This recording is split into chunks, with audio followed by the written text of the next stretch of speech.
जय हिंद क्रांति arts GS coaching centre में आप सभी का बहुत बहुत स्वागत है। तो जैसे कि आप यहाँ पर देख पा रहे हैं कि आज के क्लास में हम लोग जो है लेकर के चलने वाले हैं कौन सा चैप्टर, तो तीसरा चैप्टर जिसका नाम है नियोजित विकास की राजनीति। 12th क्लास का पॉलिटिकल साइंस है, चैप्टर नंबर 3 है जिसका नाम है नियोजित विकास की राजनीति। तो आइए सिर्फ आपको सुन करके यहाँ से जो है क्वेश्चन सारे के सारे कंप्लीट हो जाएंगे और ऑब्जेक्टिव मोड के क्वेश्चन हम लगभग जो है 70-80 क्वेश्चन यहाँ पर हम लोग देखने वाले हैं। तो एक बार धुआंधार तरीके से आज के क्लास हम लोग शुरुआत करते हैं। और जैसे कि आप सभी लोग को मालूम है कि यहाँ से सिर्फ जो है मात्र कम समय में 10 मिनट में जो है लगभग 70-80 प्रश्न को जो हम लोग देखने वाले हैं। मात्र 10 मिनट में 70 से 80 प्रश्न को देखेंगे। पहला प्रश्न आपके सामने है, जैसे कि आप यहाँ पर देख पा रहे हैं कि द्वितीय, ध्यान दीजिएगा, द्वितीय जो है यहाँ पे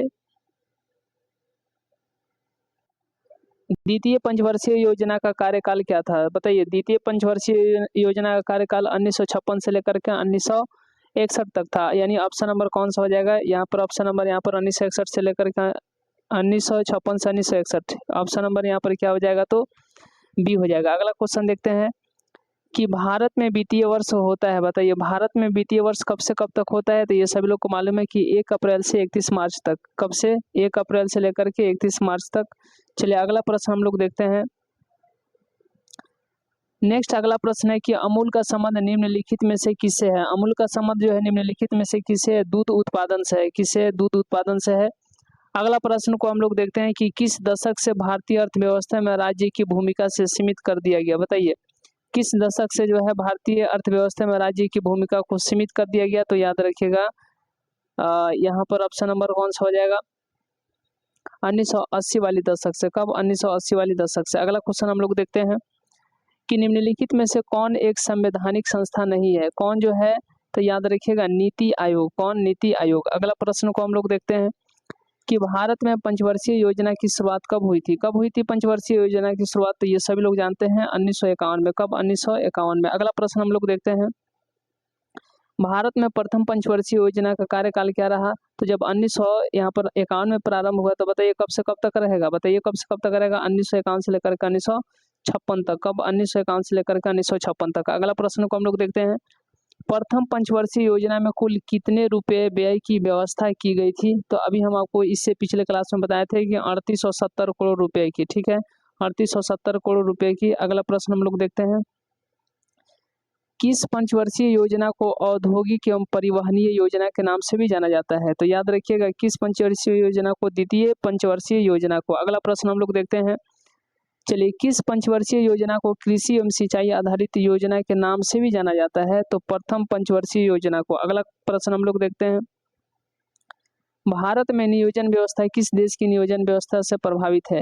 सोवियत संघ के। किसके? सोवियत संघ के। अगला प्रश्न हम लोग देखते हैं कि निम्नलिखित में से किसके सिफारिश पर भारत में योजना आयोग का गठन किया गया? तो याद रखिएगा आर्थिक कार्यक्रम समिति से। किसके? आर्थिक कार्यक्रम समिति। ऑप्शन नंबर ए हो जाएगा। अगला प्रश्न को हम लोग देखते हैं कि भारत में नई आर्थिक नीति की शुरुआत जो है किस प्रधानमंत्री ने की? तो याद रखिएगा नरसिम्हा राव। किसने? नरसिम्हा राव। और आप लोगों को मालूम है कि एक बात बता देते हैं कि बहुत ही कम समय में आप यहाँ पर लगभग 70-80 प्रश्नों को देखने वाले हैं मात्र 10 मिनट में धुआंधार तरीके से। इस तरीके से आपकी सिर्फ इस क्लास को सुन लेते हैं तो आपकी तैयारी बहुत बेहतर हो जाएगी। अगला प्रश्न को हम लोग देखते हैं कि राष्ट्रीय विकास परिषद का अध्यक्ष कौन है? बताइए राष्ट्रीय विकास परिषद का अध्यक्ष कौन है? प्रधानमंत्री है। अगला क्वेश्चन हम लोग देखते हैं, चलिए राष्ट्रीय विकास परिषद का गठन कब हुआ? बताइए राष्ट्रीय विकास परिषद का गठन 1952 में। अगला प्रश्न को हम लोग देखते हैं कि राष्ट्रीय विकास परिषद के सदस्य कौन होते हैं? कौन होते हैं? तो याद रखिएगा सभी राज्यों के मुख्यमंत्री, योजना आयोग के सदस्य, मंत्री मंडल के मंत्री, यानी उपयुक्त सभी। अगला क्वेश्चन हम लोग देखते हैं कि 1938 में राष्ट्रीय आयोजन समिति की स्थापना किसकी अध्यक्षता में की गई थी? पंडित जवाहरलाल नेहरू के। किसके? पंडित जवाहरलाल नेहरू की अध्यक्षता में की गई थी। अगला प्रश्न हम लोग देखते हैं कि हरित क्रांति का सर्वाधिक लाभ निम्न में से किस अनाज में हुआ? तो गेहूं में। किसमें? गेहूं में। अगला प्रश्न हम लोग देखते हैं कि जय जवान जय किसान का नारा किसने दिया? जय जवान जय किसान की नारा जो है किसने दिया? तो याद रखिएगा किसने दिया? ये सभी लोग जानते हैं, लाल बहादुर शास्त्री। लाल बहादुर शास्त्री। चलिए अगला प्रश्न है, क्वेश्चन नंबर यहाँ पर अगला है, पीली क्रांति का संबंध जो है निम्नलिखित में से किससे है? किससे है? तो तिलहन से है। किससे है? तिलहन के उत्पादन से है।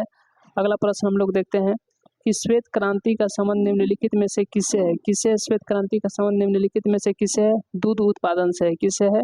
दूध उत्पादन से है। अगला प्रश्न हम लोग देखते हैं कि श्वेत क्रांति की शुरुआत भारत के किस राज्य से की गई? श्वेत क्रांति की शुरुआत जो है भारत के किस राज्य से की गई? तो याद रखिएगा गुजरात से। कहाँ से? गुजरात से। अगला प्रश्न हम लोग देखते हैं, चलिए श्वेत क्रांति का जनक किसे माना जाता है? याद रखिएगा किसे? तो वर्गीज कुरियन को। किसे? वर्गीज कुरियन को। अगला प्रश्न हम लोग देखते हैं, चलिए अगला प्रश्न हम लोग देखते हैं, अमूल नामक सहकारी आंदोलन किस शहर से शुरुआत की गई थी? तो आनंद से। कहाँ से? आणंद से। अगला प्रश्न